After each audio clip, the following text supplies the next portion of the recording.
વિદ્યાર્થી ભાઈ બહેનો, મજામાં બધા? આજે આપણે રે ઓપ્ટિક્સ નો ખૂબ જ અગત્યનો ટોપિક એવો પૂર્ણ આંતરિક પરાવર્તન ભણીશું.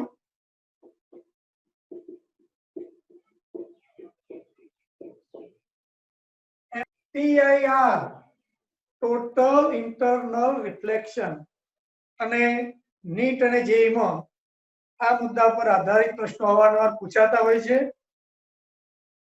ધારો કે આ પાતળું માધ્યમ છે, આ ઘટ માધ્યમ છે.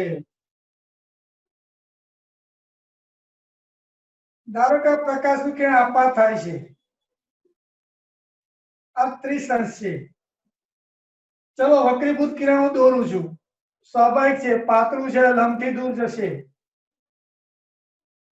હવે મારો પ્રશ્ન આ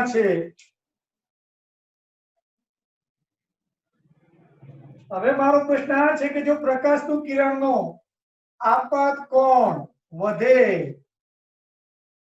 તો વક્રીભૂત કિરણ આ બાજુ જશે કે આ બાજુ જશે? નીચે તરફ જશે. માની લો કે આપણે આ કાચ છે, આ પાણી છે. કાચનો વક્રી વળાંક 3/2, પાણીનો 4/3. સ્નેલનો નિયમ, વક્રી ભવનાંક આનો 3/2, તો એના ખૂણાની સાઈન, ધારો કે આને I કહું, બરાબર. આનો વક્રી ભવનાંક એ માધ્યમમાં વક્રીભૂત ખૂણો કોણ? Sine R. ચલો sine I upon sine R બરાબર શું થશે? 4/3, 3/2, 8/9. ચલો આ ગુણોત્તર આપાત કોણ બદલું તો આ ગુણોત્તર તો અચળ રહેશે. આપાત કોણની સાઈન અને વક્રીભૂત કોણની સાઈન નો ગુણોત્તર અચળ રહે છે. અને એને શું કહેવાય છે? કોણ કહેશે? કાચની સાપેક્ષે પાણીનો વક્રી ભવનાંક કે પાણીની સાપેક્ષે કાચનો વક્રી ભવનાંક? કાચની સાપેક્ષે પાણીનો વક્રી ભવનાંક. માની લો 30 હતો ને, આ 30 હતો, હવે વધાર્યો તો આના પર કઈ અસર થશે કે નહીં થાય? ના થાય સર. એનો જો કે આ વધે તો આ વધવો પડે, તો જ ગુણોત્તર કેવો રહે? અચળ. આપાત કોણ વધે તો વક્રીભૂત કોણ પણ વધે. બરોબર?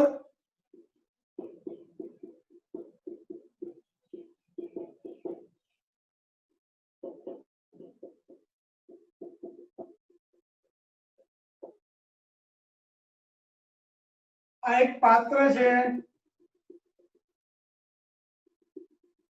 એમાં પ્રવાહી ભરેલ છે.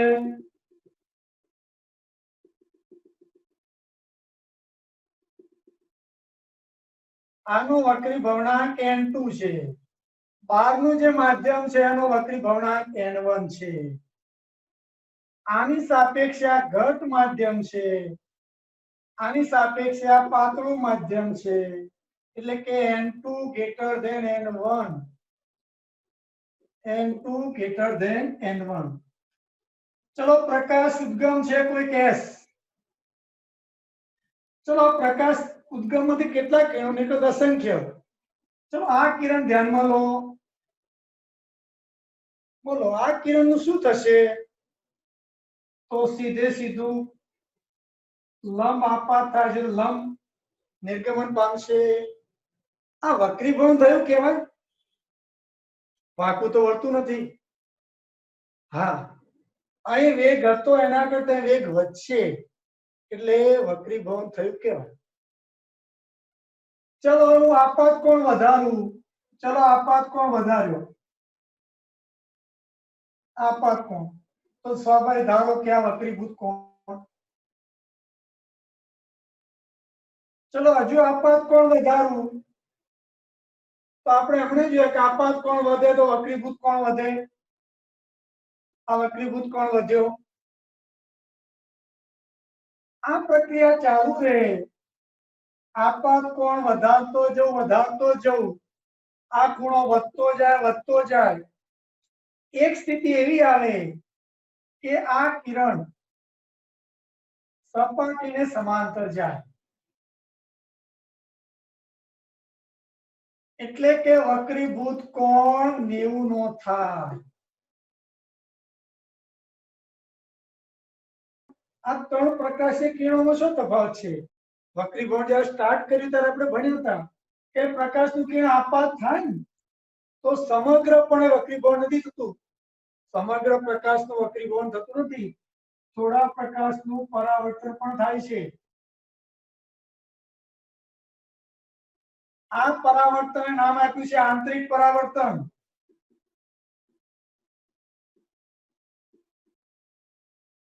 આંતરિક પરાવર્તન એટલે શું ઘટ માધ્યમમાંથી પ્રકાશનું કિરણ પાતળા માધ્યમમાં જાય તો પ્રકાશનો અમુક ભાગ પરાવર્તન પામે છે જો કે એનું પ્રમાણ ઘણું ઓછું હોય છે એને આંતરિક પરાવર્તન કહીએ છીએ ચલો અહીં વક્રીભૂત કિરણે મળશે પરાવર્તિત કિરણે મળશે અહીં પણ વક્રીભૂત કિરણે મળશે પરાવર્તિત કિરણ મળશે પણ અહીં જ્યારે વક્રીભૂત કોણ 90 નો થાય ત્યારે ફક્ત ને ફક્ત વક્રીભૂત કિરણ જ મળશે યાદ રાખી લો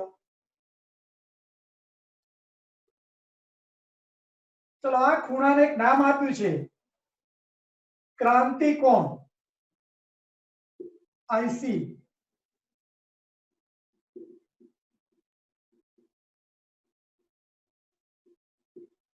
તો ક્રાંતિકોણ એટલે શું જે આપાત કોણે વક્રીભૂત કોણ 90 નો બને તે આપાત કોણને આ ઘટ માધ્યમનો આ પાતળા માધ્યમની સાપેક્ષે ક્રાંતિકોણ કહે છે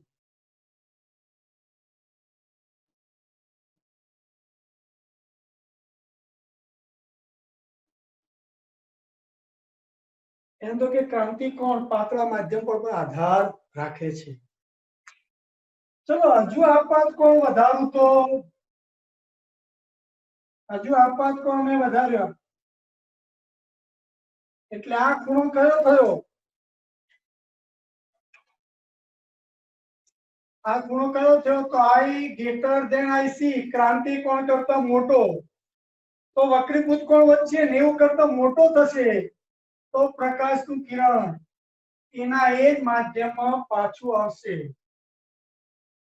આ ઘટનાને પૂર્ણ આંતરિક પરાવર્તન કહે છે સમજો પૂર્ણ આંતરિક પરાવર્તન એટલે શું ઘટ માધ્યમમાંથી પ્રકાશનું કિરણ પાતળા માધ્યમમાં જાય ત્યારે લંબથી દૂર જાય છે આપાત કોણ વધતો જાય તેમ વક્રીભૂત કોણ પણ વધતો જાય કોઈ ચોક્કસ આપાત કોણે વક્રીભૂત કોણ 90 નો બને હજુ પણ જો આપાત કોણ વધારવામાં આવે તો પ્રકાશનું કિરણ તેના તે જ માધ્યમમાં પાછું ફરે છે અને પ્રકાશનું કિરણ તેના તે જ માધ્યમમાં પાછા ફેંકવાની ઘટનાને આપણે શું કહીએ છીએ પરાવર્તન આ ઘટનાનું નામ છે પૂર્ણ આંતરિક પરાવર્તન ધ્યાન રાખો જેટલો ખૂણો આવે એટલો જ આ અહીં કયો નિયમ પડાય વક્રીભવનના અહીં વક્રીભવનના અહીં વક્રીભવન એટલે કે સ્નેલના નિયમ પડાય અહીં પરાવર્તનનો નિયમ પડાય આ 60 તો આ 60 બરોબર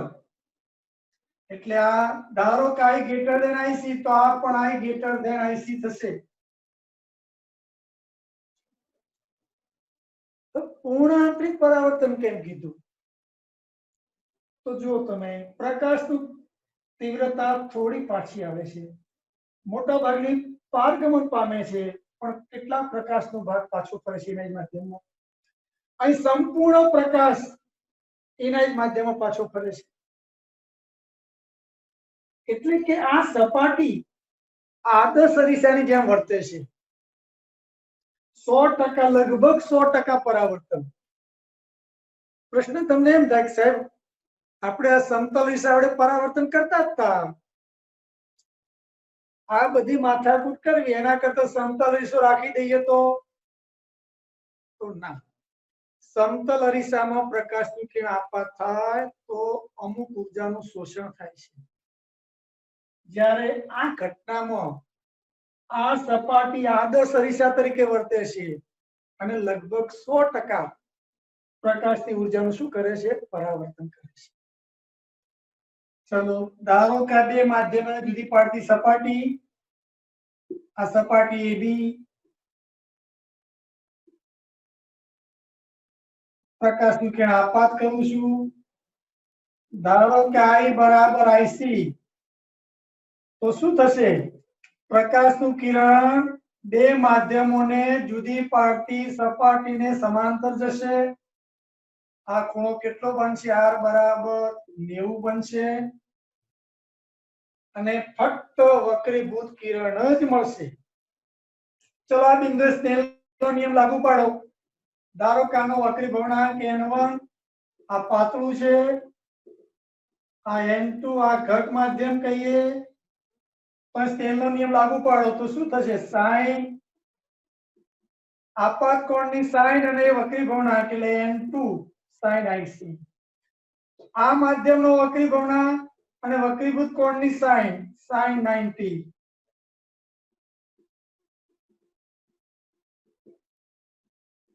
sin 90 એટલે 1. તો sin IC બરાબર શું મળ્યું? n1/n2. ચલો ક્રાંતિ કોણ કોના પર આધાર રાખે છે?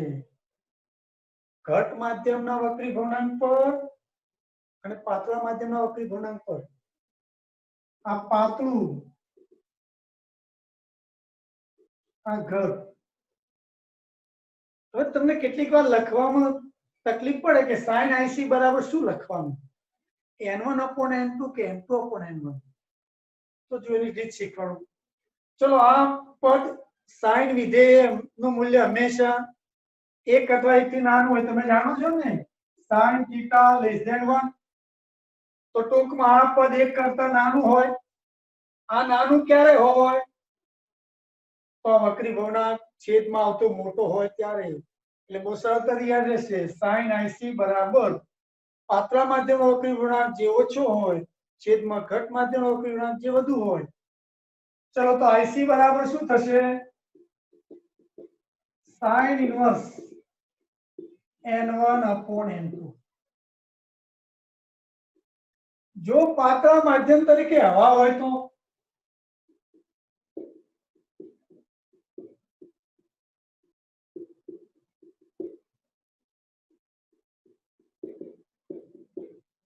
હવા હોય તો n1 બરાબર 1. તો આ સૂત્ર શું થશે? sin IC બરાબર 1/n. આ n2 બરાબર હું n કહું. તો ક્રાંતિ કોણ અને વક્રીભવનાંક વચ્ચે સંબંધ શું કહી શકાય? વક્રીભવનાંક જેમ વધે એમ ક્રાંતિ કોણ ઘટે. એનો છો કે પાણીનો વક્રીભવનાંક 4/3 છે, એના કરતા કાચનો વક્રીભવનાંક વધારે છે 3/2. તો પાણી કરતા કાચનો ક્રાંતિ કોણ ઓછો. કાચ કરતા હીરાનો વક્રીભવનાંક વધારે છે તો હીરાનો ક્રાંતિ કોણ ઓછો. હવે વક્રીભવનાંક કોનો પર આધાર રાખે છે? તો યાદ કરો n બરાબર c/v.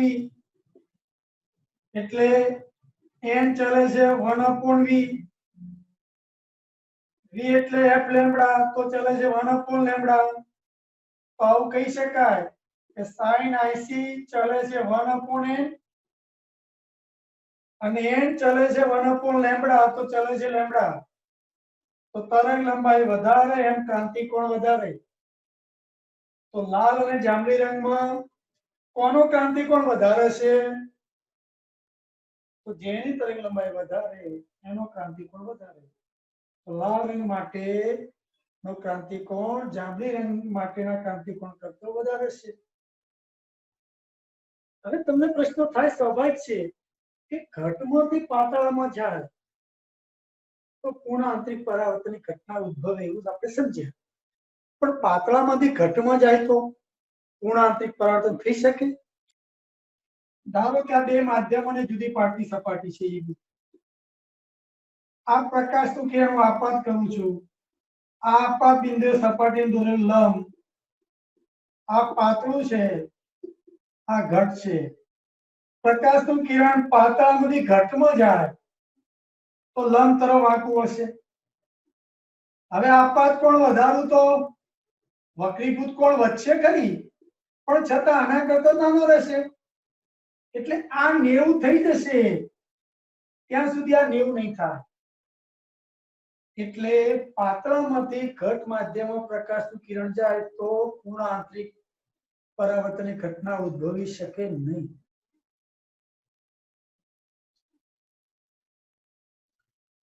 તો પૂર્ણ આંતરિક પરાવર્તનની ઘટના ઉદ્ભવવા માટેની કઈ શરતો? તો બે શરત. એક, પ્રકાશનું કિરણ ઘટમાંથી પાતળા માધ્યમમાં જતું હોવું જોઈએ. અને બીજી વસ્તુ, આપાત કોણ કેટલો હોવો જોઈએ? ક્રાંતિ કોણ કરતો મોટો. ઘટમાંથી પાતળામાં જતું હોવું જોઈએ અને બીજું આપાત કોણ I greater than IC હોવો જોઈએ, તો પૂર્ણ આંતરિક પરાવર્તનની ઘટના ઉદ્ભવે. ધારો કાચનો પાણીનો લઈએ, પહેલા યાદ રાખી લો ક્યારેક સહતરે પાણીનો ક્રાંતિ કોણ લગભગ 49 અંશ છે. કઈ રીતે ગણી શકાય? તો ગણી શકો તમે. sin IC પાતળા માધ્યમ તરીકે હવા, ઘટ માધ્યમનો અપીલ ગુણાંક પાણીનો કેટલો? 4/3. sin IC બરાબર 0.75. લોગ ટેબલ જોઈને તમે શોધી શકો. કાચનો ક્રાંતિ કોણ, માધ્યમ કાચ હોય તો એનો ક્રાંતિ કોણ લગભગ 42 અંશ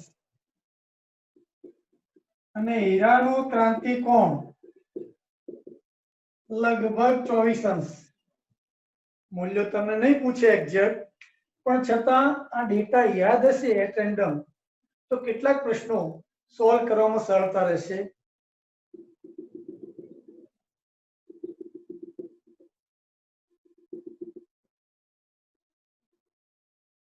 ચલો આનું વક્રીભવનાંક √2 છે આ માધ્યમનું. બીજું માધ્યમ ન કયો તો હવા સમજી લેવાની. ચલો ઉદ્ગમ S છે, એમાંથી જુદા જુદા કોણે પ્રકાશનું કિરણ આપાત થાય છે.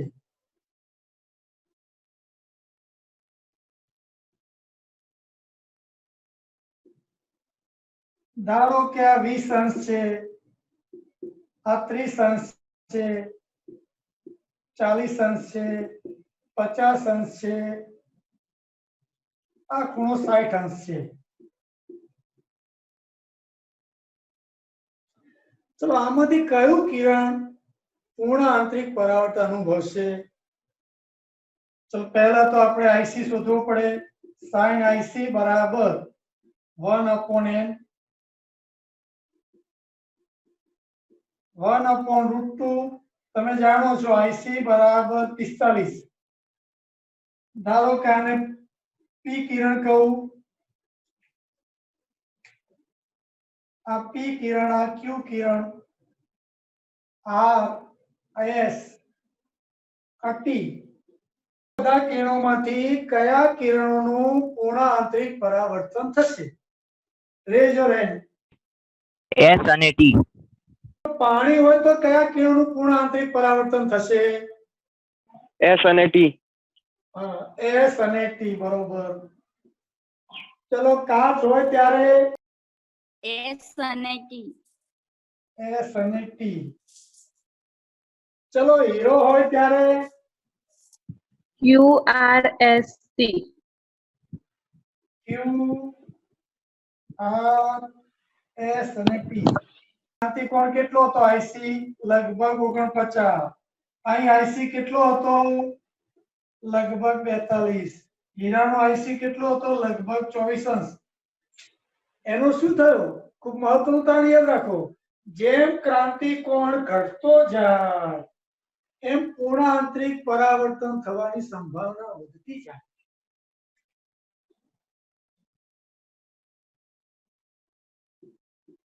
ચલો 30 ના ખૂણે આપાત કર્યું પ્રકાશનું કિરણ.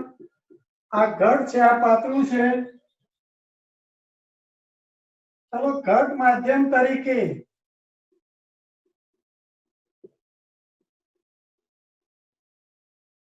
કયું માધ્યમ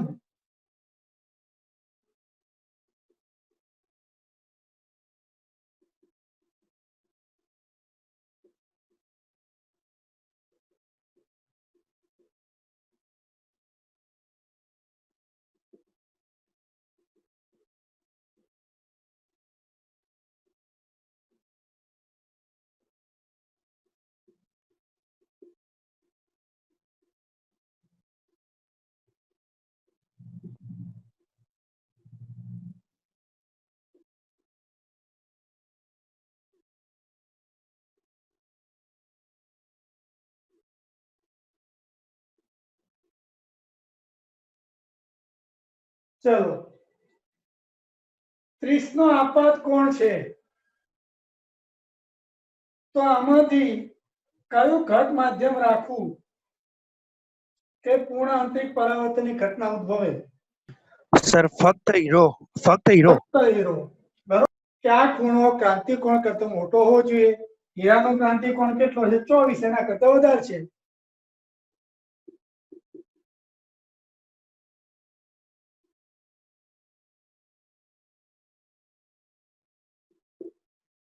ચલો આ વિકલ્પ આના આ જ છે કઈ ઘટનામાં પૂર્ણ આંતરિક પરાવર્તન થશે કયા માધ્યમમાં બરાબર થશે નહીં. ઘટ માધ્યમ પાતળા માધ્યમથી ઘટ માધ્યમ જ આવે છે પૂર્ણ આંતરિક પરાવર્તન શક્ય નથી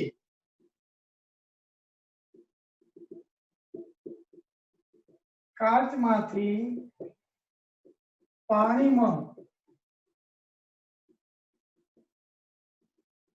પ્રવેશતા કિરણ માટે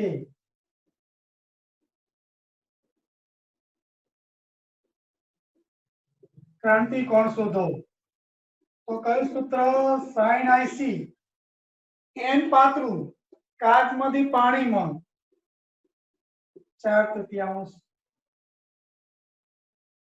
કાચ ઘટ એટલે કેટલો 3/3 sin IC બરાબર 1/9 તો IC બરાબર sin ઇન્વર્સ 1/9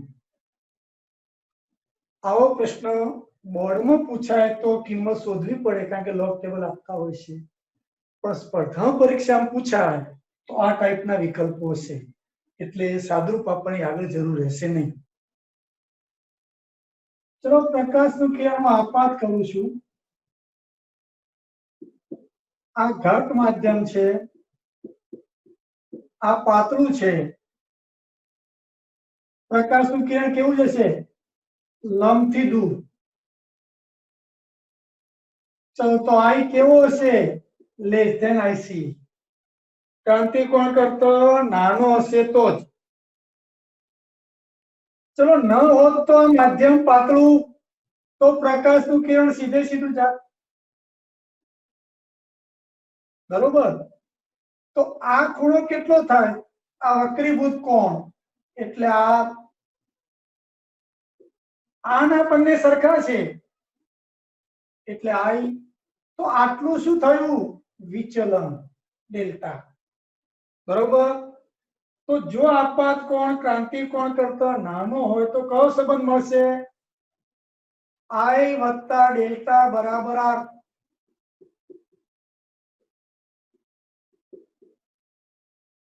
તેથી ડેલ્ટા બરાબર શું થશે R માઇનસ I પણ આ સંબંધ ક્યારે સાચો I IC કરતા નાનો હોય ત્યારે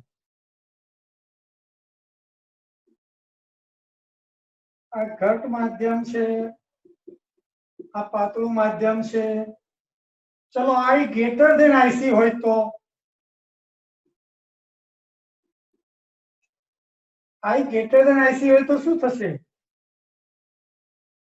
જો પાતળું માધ્યમ ના હોત તો પ્રકાશનું કિરણ સીધે સીધું જાત પણ ક્રાંતિ કોણ કરતા આપાત કોણ મોટો છે એટલે પૂર્ણ આંતરિક પરાવર્તન થશે ચલો પૂર્ણ આંતરિક પરાવર્તન થયું તો આટલું વિચલન થયું ડેલ્ટા ચલો આ ખૂણો કેટલો કોણ આઈ આ થશે ને ભાઈ.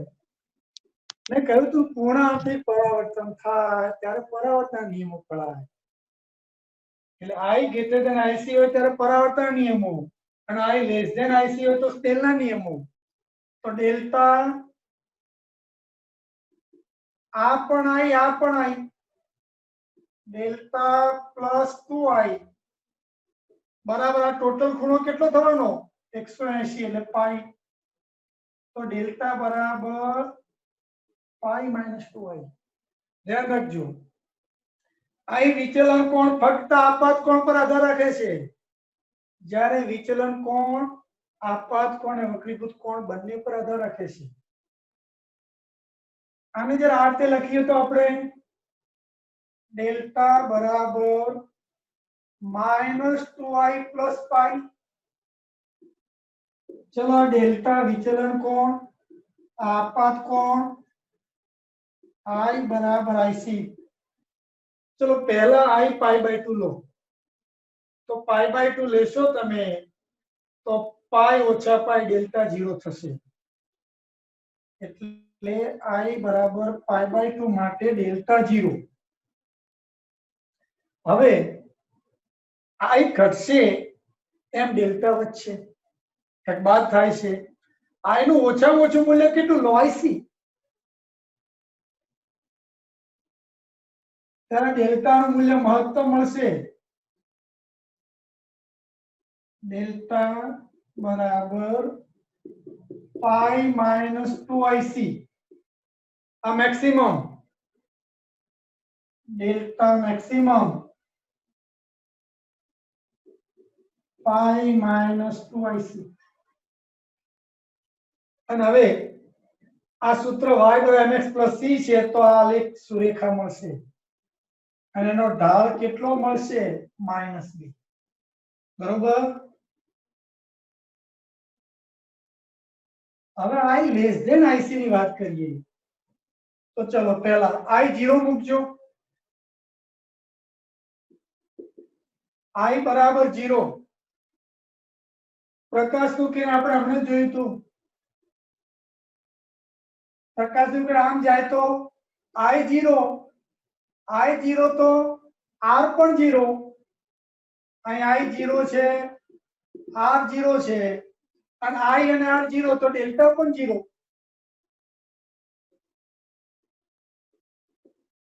બરોબર. તો I બરાબર 0 લઈએ ત્યારે ડેલ્ટા 0 એટલે આ બિંદુ મળે. હવે જેમ I બદલાતો જશે એમ R બદલાશે. આના જેવો સુરેખ સંબંધ નથી. I બદલાશે એમ R એ બદલાશે એમ ડેલ્ટા એ બદલાશે. પણ I નું મૂલ્ય દરકા આલેખ આવો આવશે.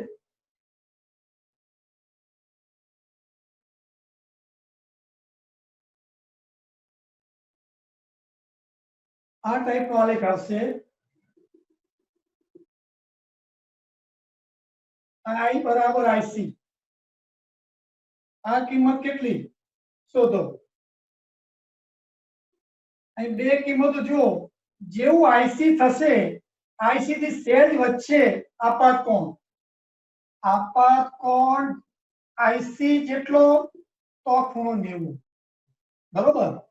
I બરાબર IC તો વક્રીભૂત કોણ કેટલો 90. બરોબર. તો R બરાબર 90 થશે એટલે પાઈ બાય 2 માઇનસ IC. તો આ કિંમત થશે ડેલ્ટા બરાબર pi by 2 minus IC. I વધારતા જાઓ IC જેટલો થાય તો R 90 થશે. સોરી R 90 અને R 90 અને I બરાબર IC. તો આ બિંદુ મળ્યું. પણ જેવો IC કરતા વચ્ચે કે તરત જ વિચલન કોણ વધી જશે. એનો અર્થ એ થયો કે આ કિંમતો આપણને મળશે નહીં આલેખમાં. આ વચ્ચેની જે કિંમતો છે એ આપણને મળવાની નથી. એટલે આવું બનશે. ધારો કે આ આઈસી તો આ ખૂણો 90 નો, પણ જેવો સેજ આ ખૂણો વધ્યો કે તરત જ કિરણ અહીં આવશે, એટલે આ કિંમતો આપણને નથી મળવાની. તો આલેખ પર પ્રશ્ન પૂછી શકાય તમને. આલેખ 4 આપ્યા હોય તો એમાંથી કયો ડેલ્ટા વિરુદ્ધ આઈ નો આલેખ છે એવું પણ પૂછી શકે. આલેખ પરથી એવું પણ કહી શકાય કે આપાત કોણ ક્રાંતિ કોણ કરતો મોટો હોય તો જેમ આઈ વધે તેમ ડેલ્ટા ઘટે છે, સમપ્રમાણ. બરોબર, ઘટે છે એટલે કે વ્યસ્ત પ્રમાણ છે. પણ અહીં i બરાબર 0 થી i બરાબર ic સુધી, હા, i વધે છે એમ ડેલ્ટા વધે છે ખરી, પણ સમપ્રમાણ સંબંધ નથી.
જો આપણે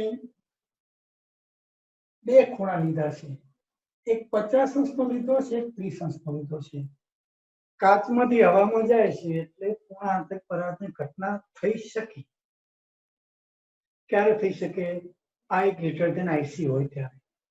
મેં તમને જે આંકડા આપ્યા હતા કહ્યું કે હીરા માટે આશરે 24 અંશ, કાચ માટે 42 અંશ, પાણી માટે આશરે 49 અંશ. એ જો માહિતી યાદ હોય તો આપણને કયું સૂત્ર વાપરવાનો ખ્યાલ આવે. દાખલા તરીકે અહીં શું છે જો કેટલા ખૂણા આપાત થાય છે? 50 ગ્રેટર ધેન ic, અને ગ્રેટર ધેન ic હોય તો સૂત્ર કયું વાપરો છો? ડેલ્ટા બરાબર પાઈ માઇનસ 2i. હમણાં જ આપણે ભણી ગયા ડેલ્ટા બરાબર પાઈ માઇનસ 2i. 180 ઓછા 100, વિચલન કોણ કેટલો મળ્યો? 80 અંશ. પણ હવે અહીં જુઓ તમે, કિરણ 30 અંશના ખૂણે આપાત થાય છે તો વિચલન કોણ શોધવું? તો આ દાખલો ગણવા માટે આપણે સ્નેલના નિયમનો ઉપયોગ કરવો પડે. ચલો જોઈએ. પહેલા પ્રકાશનું ક્યાં આપાત થાય છે? i બરાબર 30 અંશ. r મને ખબર નથી એટલે મારે પહેલા તો r શોધવો પડશે. n બરાબર 3/2, n બરાબર 1. ચલો સ્નેલનો નિયમ લાગુ પાડો. વક્રી ભવનાંક sin i, और આનો વક્રી ભવનાંક sin r. sin r બરાબર 3/2. આપાત કોણ આપ્યો છે? 3/2 sin 30. સીધું લખી નાખું sin 30. sin 30 એ તમે જાણો 1/2 sin r. sin r બરાબર 0.75. r બરાબર કંઈક લોગ ટેબલની મદદથી મળશે. હવે r મળ્યા પછી તમારે શું કરવું પડશે?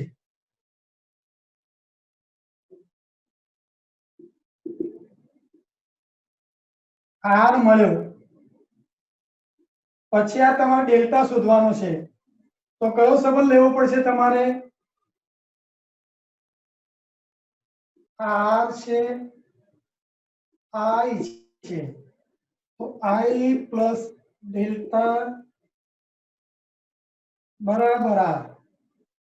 તો ડેલ્ટા બરાબર r માઇનસ i. આના પરથી તમને r મળશે, i તમને આપેલો છે, એના પરથી તમે ડેલ્ટા શોધી શકશો કે લોગ ટેબલનો ઉપયોગ કરવો પડશે. તો ધારો કે આપણે આ સમુદ્રની છૂટી પાડતી સપાટી છે, અહીં એક ફિશ છે,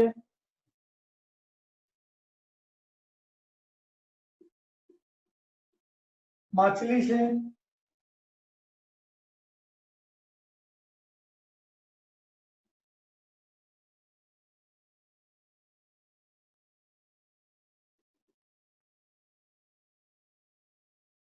ચલો સૂર્ય છે, ક્ષિતિજ પર આવ્યો, સૂર્ય ક્ષિતિજ પર છે.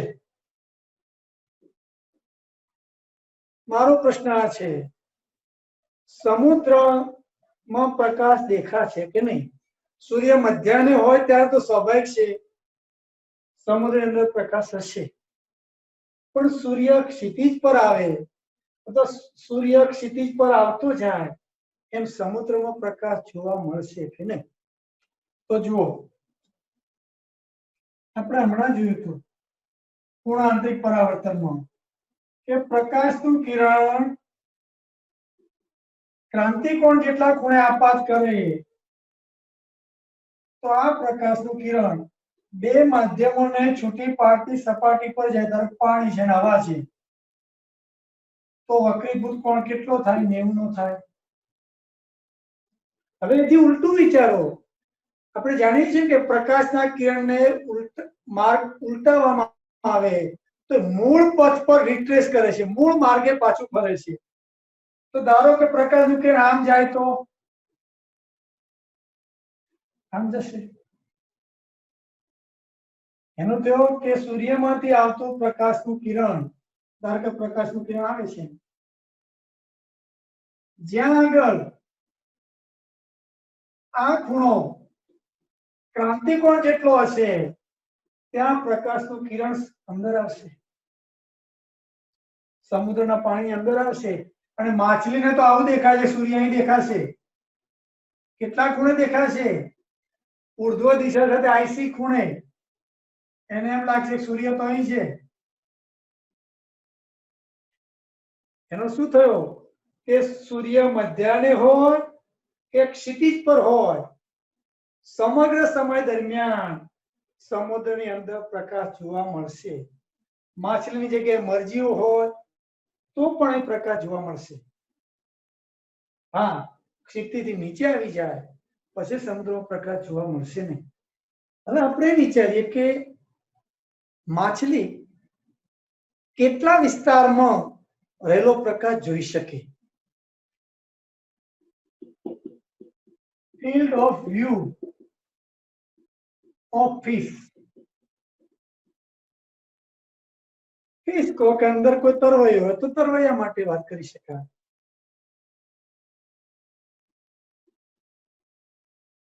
ચલો સમુદ્ર ઉપરની સપાટી છે,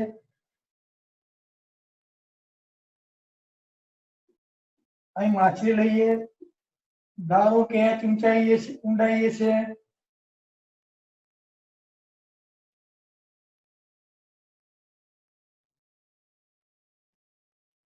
ચલો પ્રકાશનું કિરણ અહીંથી આવે છે,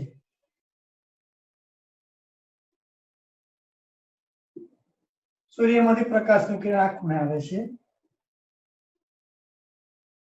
સ્વાભાવિક છે, પાતળામાંથી ઘટમાં જાય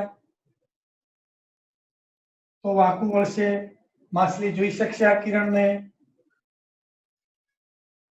હવે આ કિરણની વાત કરીએ, બીજું કિરણ આવે છે તો આ પ્રકાશને પણ માછલી જોઈ શકશે.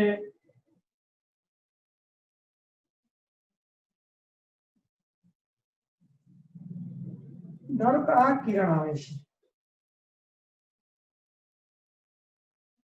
અને આ ખૂણો આઈસી છે, ક્રાંતિકોણ જેટલો છે, તો પણ પ્રકાશનું કિરણ આવશે, માછલી જોઈ શકશે. હવે ત્યાર પછીનું કિરણ, દાખલા તરીકે અહીંથી પ્રકાશનું કિરણ આવે તો 90 કરતા મોટો આપેલ કોણ થયો? તો હવે પૂર્ણ આંતરિક પરાવર્તન થશે માછલી આ વિસ્તાર જોઈ શકશે નહીં. માછલી વધુ આટલો વિસ્તાર જોઈ શકશે આ બાજુ. ધારો કે અંતરને હું આર કહું અને આ ખૂણો આઈસી, તો આ ખૂણો પણ સ્વાભાવિક કેટલો થશે? આઈસી થશે. હવે આ અંતરમાંથી આવતા પ્રકાશના કિરણો માછલી જોઈ શકશે. શું ફક્ત આટલો વિસ્તાર? ના, ત્રિપરિમાણ વિચારો. આ ત્રિજ્યાનું જે ક્ષેત્રફળ સમગ્ર રચાય,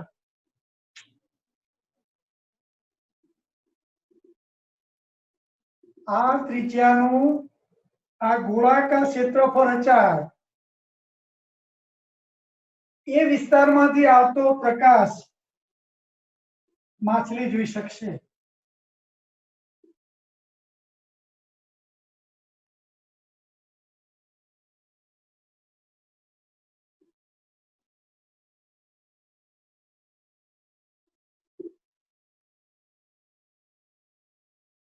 તો માછલી કેટલો વિસ્તાર જોઈ શકે? ધારો કે આ ત્રિજ્યા r હોય તો પાઈ r સ્ક્વેર જેટલા વિસ્તારમાંથી આવતા પ્રકાશના કિરણો માછલીની આંખમાં પ્રવેશશે.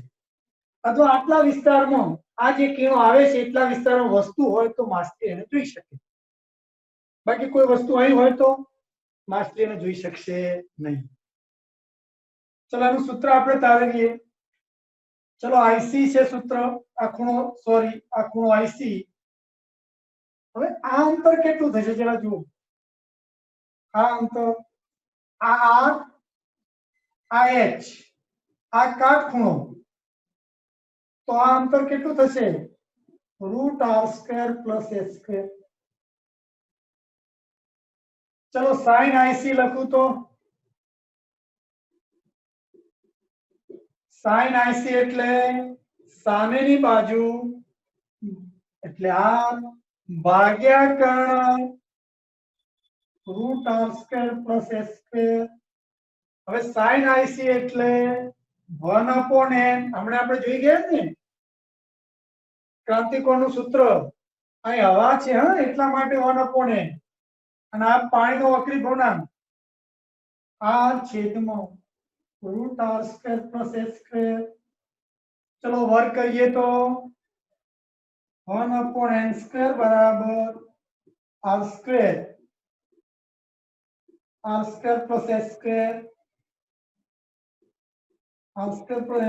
h² બરાબર n²r². તેથી h² બરાબર r² n² - 1, h બરાબર r વર્ગમૂળમાં n² - 1. તમે n, r કે h ત્રણ રાશિઓ છે. r આપ્યો હોય તો s શોધી શકો અને h આપ્યો હોય તો r શોધી શકો. સાથે સાથે tan IC ક્રાંતિકોણ આપ્યો હોય તો tan IC એટલે સામેની બાજુ r ભાગ્યા પાસેની બાજુ h, તો r બરાબર h tan IC. આ સૂત્ર પરથી પણ દાખલા તમે ગણી શકો. અહીં ક્ષેત્રફળ માંગ્યું હોય તો r ને કરતા બનાવો. r બરાબર h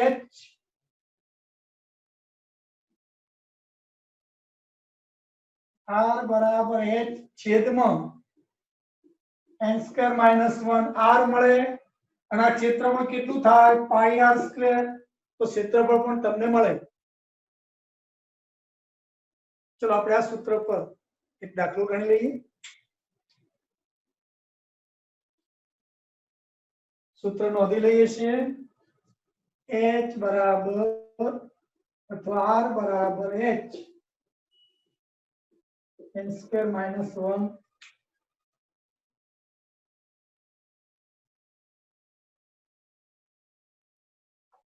લખો. NCERT નો એક્ઝામ્પલ. 80 સેમી ઊંડાઈ સુધી પાણી ભરેલી ટાંકીના તળિયે એક નાનો બલ્બ મૂક્યો છે. બલ્બમાંથી ઉત્સર્જિત થતો પ્રકાશ પાણીની સપાટી પાસેથી કેટલા ક્ષેત્રફળમાંથી બહાર આવશે? પાણીનો વક્રી ભવનાંક 1.33 છે.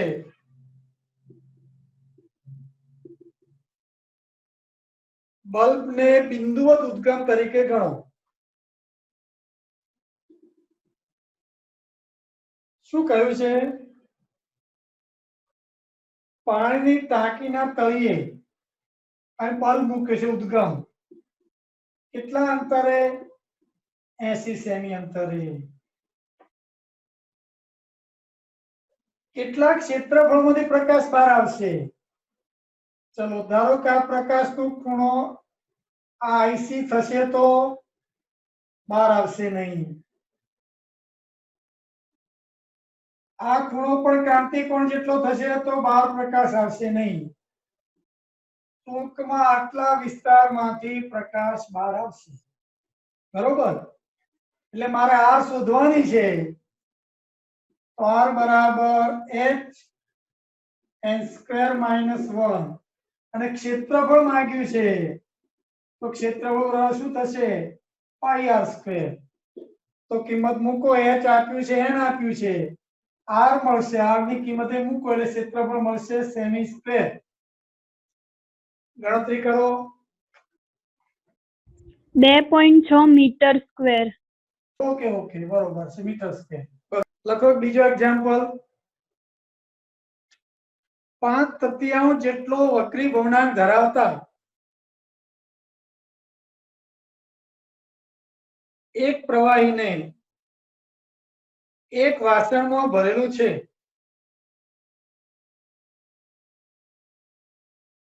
આ વાસણના તળિયે એક બિંદુવત પ્રકાશ ઉદ્ગમ મૂકેલ છે. એક અવલોકનકાર આ પ્રકાશ ઉદ્ગમને શિરોલંબ દિશામાંથી જુએ છે.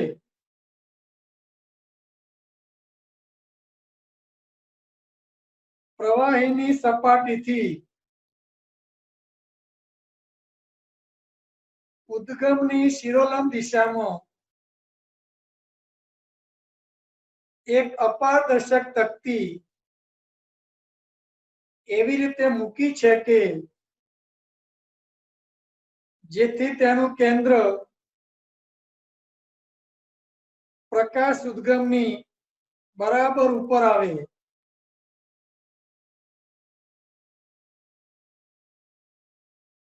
હવે આ પ્રવાહીને ધીમે ધીમે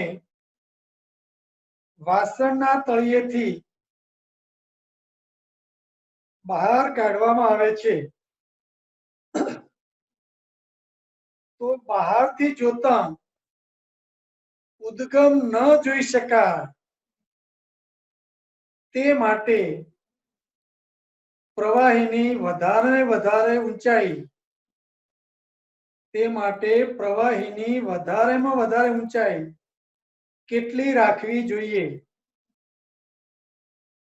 તકતીની ત્રિજ્યા 1 સેમી છે. ચલો પ્રકાશ ઉદ્ગમ છે.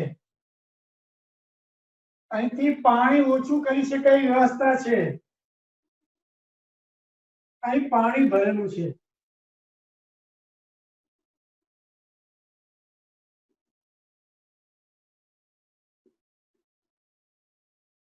અહીં ઓબ્ઝર્વર છે ઉપર,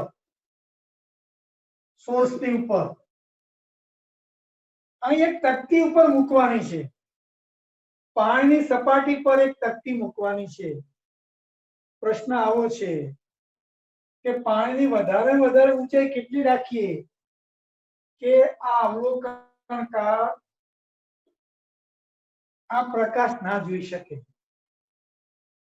ચલો આપણે જાણીએ છીએ આ પ્રકાશ ક્યારે ના જોઈ શકાય. તો તમે જાણો છો, ધારો કે આ h ઊંચાઈ રાખી, આ h ઊંચાઈ ધારો કે રાખવાની વાત થઈ, તો ક્યારે ના જોઈ શકાય? તો આ ખૂણો આઈસી હોય તો પ્રકાશનું કિરણ બહાર જશે જ નહીં. અહીં નહીં જોઈ શકાય પ્રકાશ. એ જ પ્રમાણે અહીં પણ ખૂણો IC હોય તો પ્રકાશ નહીં જોઈ શકાય. એટલે જો આટલા વિસ્તારમાં તો તકતી આવી જાય, ધારો કે ત્રિજ્યા, તો હવે પ્રકાશના કિરણો પાછા આવશે. હવે પ્રકાશના કિરણો એના જ માધ્યમમાં પરત આવશે. તો હવે અવલોકનકાર આ S ઉદ્ગમમાંથી નીકળતો પ્રકાશ જોઈ શકશે નહીં. તો એ માટે આ ખૂણો કેટલો હોવો જોઈએ? IC. એટલે કે આ ખૂણો કેટલો હોવો જોઈએ? IC. આ H અને R. R આપણને આપી છે, H આપણે શોધવાની છે. તો હમણાં સૂત્ર લખ્યું, H બરાબર R into n² - 1. આટલી ઊંચાઈએ તકતી રાખવામાં આવે કે અવલોકનકાર આ પ્રકાશ ઉદ્ગમમાંથી નીકળતો પ્રકાશ જોઈ શકે નહીં. તો આ શરત છે.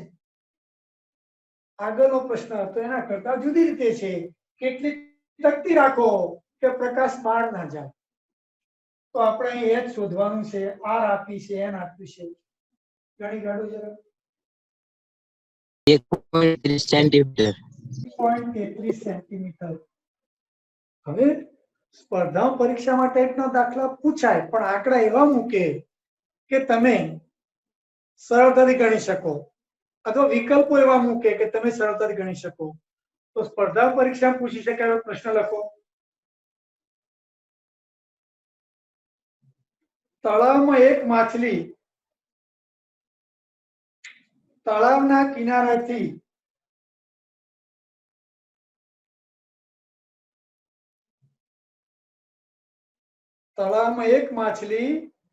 તળાવના કિનારેથી 3 મીટર સમક્ષિતિજ અંતરે રહેલ છે.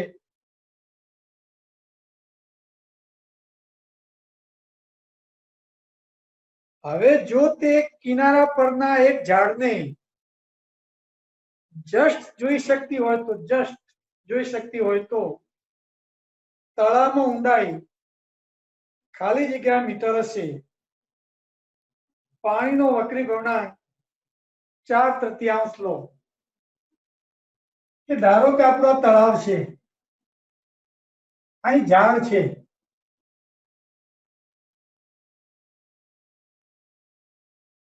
માછલી કેટલા મીટર અંતર રહેલી છે કિનારેથી? 3 મીટર.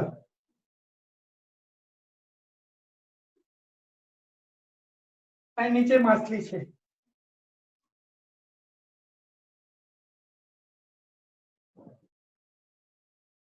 હવે માછલી ઝાડને જસ્ટ જોઈ શકે છે, તો ઝાડ અદ્રશ્ય થઈ જાય છે. એનો તે થયો કે અહીં ક્રાંતિ કોણ રચાતો હોવો જોઈએ. બરોબર. એટલે કે આ ખૂણો IC હોવો જોઈએ. આ 3 મીટર છે. વક્રી ગુણાંક આપ્યો છે 4/3. શું માંગ્યું છે? ઊંડાઈ માંગી છે, H માંગી છે. આ સૂત્ર જ વપરાશે. ગણતરી કરવામાં આવે છે √7. ઇસ્યુ પણ ક્રાંતિ કોણ શાના પર આધાર રાખે એની ચર્ચા કરી લઈએ. માધ્યમનો ક્રાંતિ કોણ શાના પર આધારિત છે? તો આપણે સૂત્ર વિચારો પહેલા. sin IC બરાબર n પાતળું ભાગ્યા n ઘટ. એના પર પણ આધાર રાખે, પાતળા માધ્યમ પર પણ આધાર રાખે. બીજું n બરાબર C/V f લેમ્બડા. તો n ચલે છે 1/લેમ્બડા. આપાત પ્રકારની તરંગ લંબાઈ પર પણ n આધાર રાખે છે, અને n લેમ્બડા બદલાય તો n બદલાય, અને n બદલાય તો IC બદલાય. એટલે આપાત પ્રકારની તરંગ લંબાઈ પર આધાર રાખે છે. ત્રીજું તાપમાન પર આધાર રાખે છે. ખ્યાલ હોય તો તાપમાન વધે એમ વક્રી ભવનાંક ઘટે, અને વક્રી ભવનાંક ઘટે એમ ક્રાંતિ કોણ વધે. તાપમાન પર કઈ રીતે આધાર રાખશે? તાપમાન વધે એમ વક્રી ભ્રમણાંક ઘટે, વક્રી ભ્રમણાંક ઘટે તો ક્રાંતિ કોણ વધે. તરંગ લંબાઈ પર કઈ રીતે આધાર રાખશે? આપાત પ્રકાશની તરંગ લંબાઈ વધે તો વક્રી ભ્રમણાંક ઘટે, વક્રી ભ્રમણાંક ઘટે તો ક્રાંતિ કોણ વધે. પાતળા માધ્યમ પર કઈ રીતે આધાર રાખશે? જેમ પાતળા માધ્યમનો વક્રી ભ્રમણાંક ઓછો તેમ ક્રાંતિ કોણ ઓછો, અને જેમ ક્રાંતિ કોણ ઓછો એમ પૂર્ણ આંતરિક પરાવર્તન થવાની સંભાવના વધારે. ચલો